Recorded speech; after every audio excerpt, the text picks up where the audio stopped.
Welcome back. Monday morning, take a look at gold sitting at 1711.30, looking fairly steady. But where to from here? Let's talk to Jay Taylor.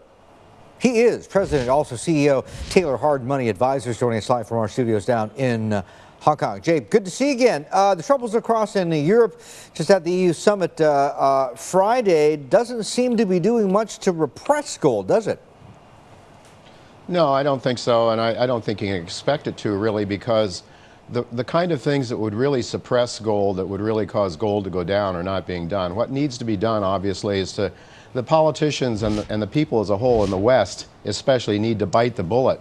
We need to consume less and save more money, and of course in the short run that really would contract the economy, and nobody wants to endure those short-term pains. And so essentially what we're trying to do is print our way out of trouble, which I think is going to get us into deeper and deeper trouble, but nonetheless, well, in the process, of course, then debase the currency, and I think increase the price of gold, or at least, let's put it this way, not necessarily the nominal price of gold, but the real price of gold, because underlying all this are tremendous deflationary pressures, and that's what the Fed and other central banks are trying to overcome. There's so much debt, it cannot be repaid, and if the natural forces of the market were allowed to work, we would have one heck of a deflationary depression. So counter to that, they're printing money, they're debasing the currency, and you know, prices may not rise that much. I'm not one that believes that just printing money and pumping it into the banking system automatically raises prices across the board. I'm not convinced of that. But one way or another, they are debasing the currency, and the value of gold in terms of its purchasing power is rising, and rising very dramatically. As a matter of fact, I think that the nominal price of gold sort of masks the real purchasing price, the real value of gold.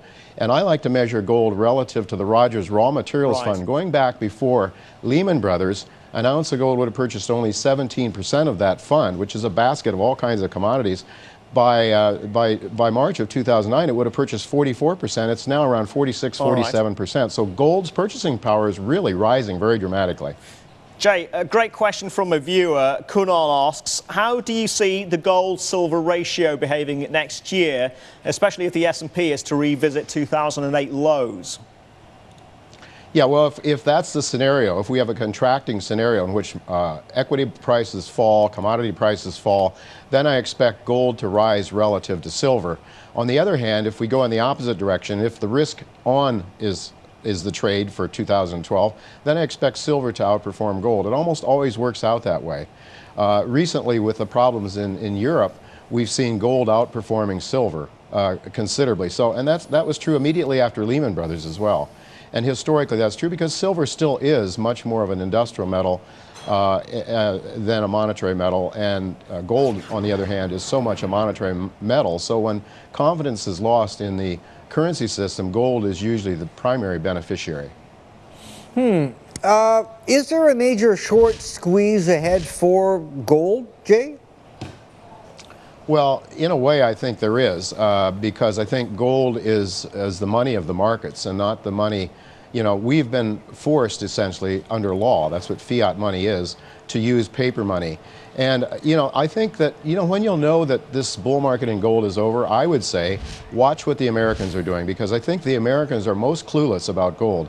I think when CNBC in New York, Joe Kernan and the rest of those gang, are really championing gold, I think you might think it's about over. But honestly, Americans have so much confidence in policymakers, in spite of the fact they've gained very little traction since Lehman Brothers and before. I remember 1980 when the gold bull market was over then, and people were lined up in the streets of New York to buy Krugerrands.